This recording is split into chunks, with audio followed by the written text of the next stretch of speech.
Chapter 8, in which Passepartout talks rather more, perhaps, than is prudent.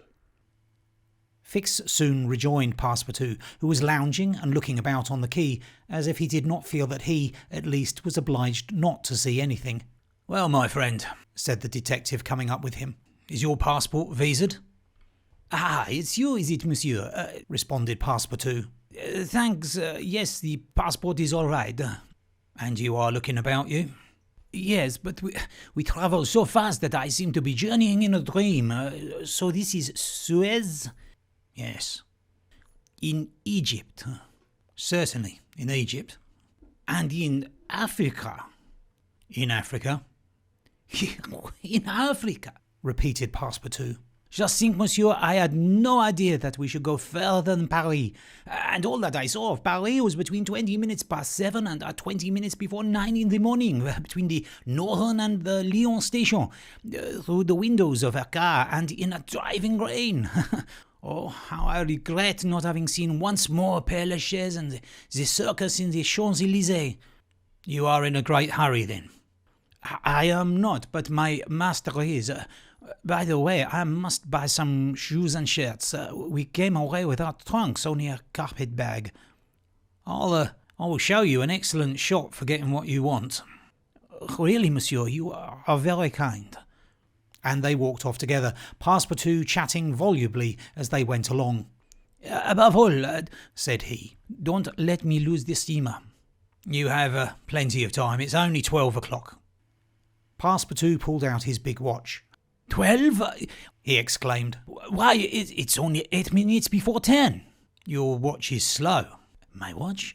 "A family watch, monsieur, which has come down for my great-grandfather. It doesn't vary 5 minutes in the year. It's a perfect chronometer, look you." "I see how it is," said Fix. "You have kept London time, which is 2 hours behind that of Suez. You ought to regulate your watch at noon in each country." "I regulate my watch? Never!" "Well then, it will not agree with the sun."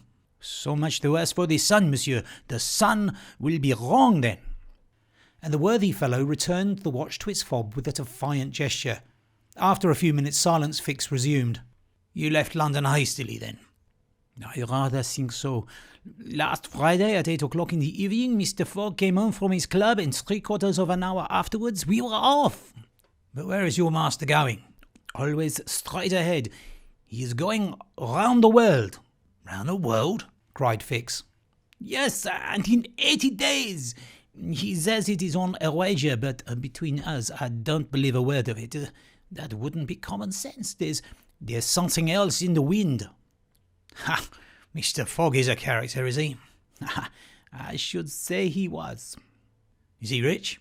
"No doubt, for he is carrying an enormous sum in brand new banknotes with him. And he doesn't spare the money on the way either. He has offered a large reward to the engineer of the Mongolia if he gets us to Bombay well in advance of time." "And you have known your master a long time?"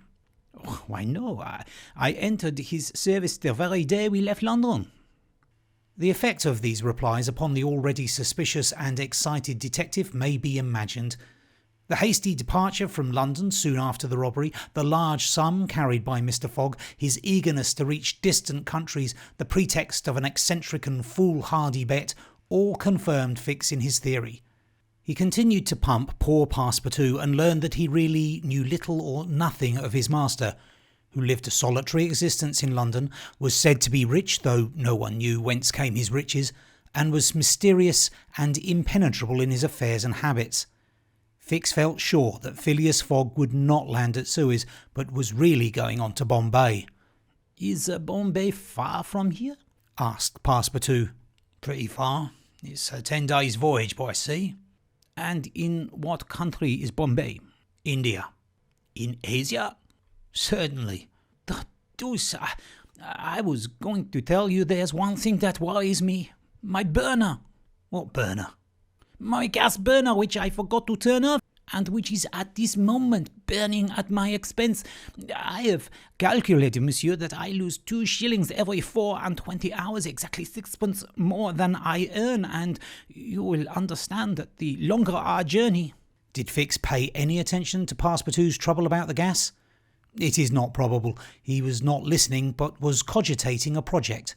Passepartout and he had now reached the shop where Fix left his companion to make his purchases, after recommending him not to miss the steamer, and hurried back to the consulate. Now that he was fully convinced, Fix had quite recovered his equanimity. "Consul," said he, "I have no longer any doubt. I have spotted my man. He passes himself as an odd stick who is going round the world in 80 days. "Then he's a sharp fellow," returned the consul, "and counts on returning to London after putting the police of the two countries off his track." "We'll see about that," replied Fix. "But are you not mistaken?" "I am not mistaken." "Why was this robber so anxious to prove by the visa that he had passed through Suez?" "I have no idea, but listen to me." He reported in a few words the most important parts of his conversation with Passepartout. "In short," said the consul, "appearances are wholly against this man. And what are you going to do?"